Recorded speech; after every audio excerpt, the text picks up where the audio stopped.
Shabbat Shalom. It is no secret to any of you that brains work differently. Everybody's head works a little differently from everybody else's. And in order to introduce this topic, I thought this morning, with your patience, I would explain the workings of the brain I know best, which is mine. One of the things that strikes me is people will often come up to me and ask if I memorize my sermons. I have never memorized a sermon.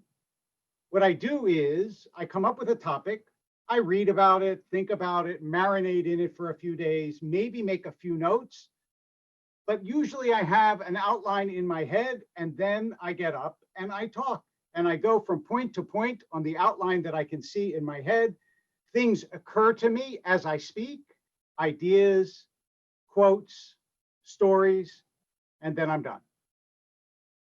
The reason, in part, that I do this is because I have a weirdly retentive memory for quotations, for stories, for lines. But I don't have a memory for certain other things. I can read an entire book and forget that I wrote it. There are books in this library that I will pull off the shelf and say, this looks interesting, and open it up and realize that I read and underlined it years before and don't remember anything about it. I have read mysteries more than once, only to discover at the very end, oh yeah, I think I remember who the killer is. God knows I don't remember where I put my keys. I come back to the house 2 or 3 times every time I leave because I've forgotten something. It's a good thing that the synagogue is across the street from my house. And yet I will remember a line in a book that I read 30 years ago that will all of a sudden emerge unbidden into my thoughts, and I don't know why. And I bring this up because of all the things that work strangely in the human mind, memory might be the most peculiar. We remember certain things that we have no particular reason to remember. Events from childhood that didn't seem that impactful at the time, but they stick to us. And other things, like people's names, that we really want to remember, that I, for one, am terrible at.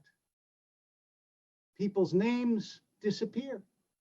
And yes, there are all sorts of tricks and ideas, but still, why is it that you remember this and don't remember that? It's not clear.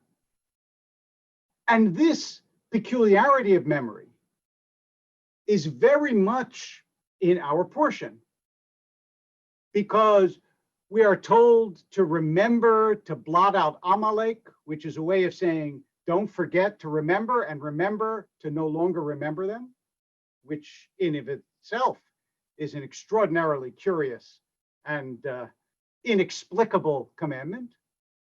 But also there is what might be my favorite mitzvah, if you are allowed to have a favorite mitzvah, not by the nature of the mitzvah, but by the nature of the way that you fulfill it.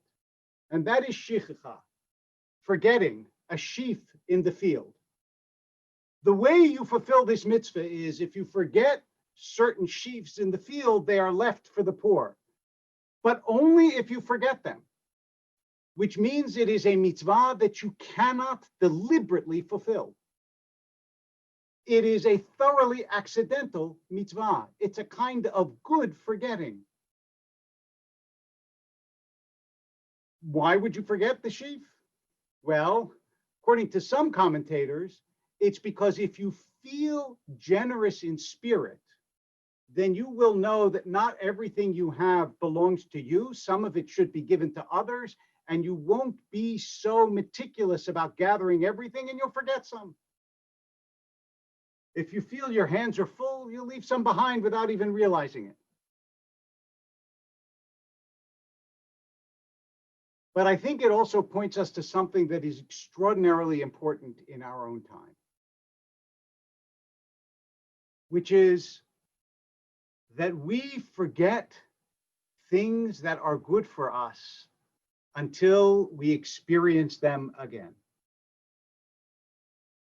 I know that people who are at home have an abstract yearning sometimes to see others, but when they go out into the world and they see people, they say, oh my God, it's so good to see people again. I forgot how wonderful it is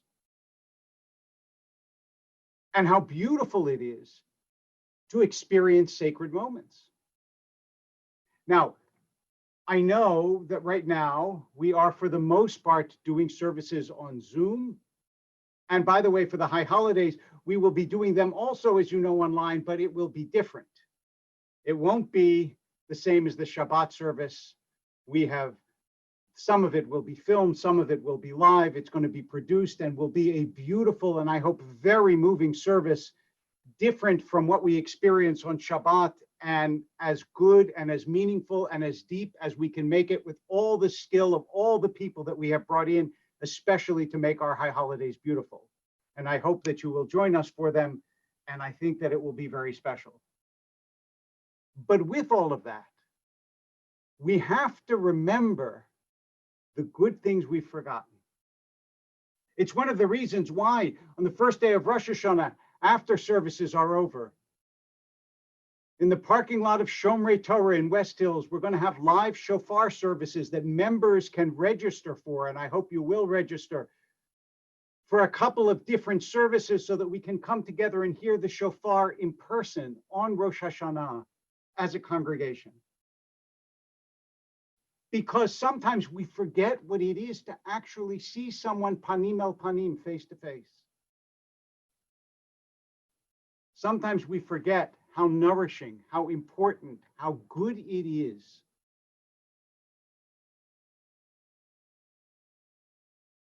Hine matov umanaim, how beautiful and how wonderful it is, shevet achim gam yachad, for people to gather together. That's the reason why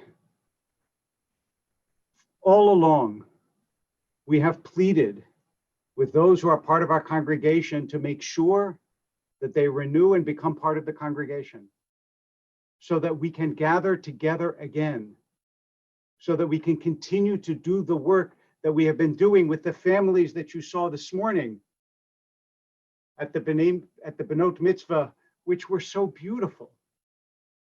Shevet Achim Gam Yachad. There are actually 4 bar and bat mitzvahs being celebrated at Sinai Temple this morning. There was one family minyan, 2 this morning, and I'm doing 1 this afternoon with the Nimans. Because we all want to reach out. We all want to remember what it is to celebrate together, to be part of a community together. And yes, like my wayward brain, we will all forget stuff, ignore stuff, put things aside, but not our people in our community. That we should remember.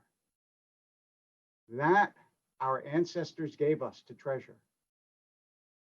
That is what most matters. At a difficult and fractious and even dangerous time in our country, one thing we can count on, which is that if we together gather as Jews, we have a strength, we have a spiritual spine, we have a reach towards God that has lasted us for thousands of years.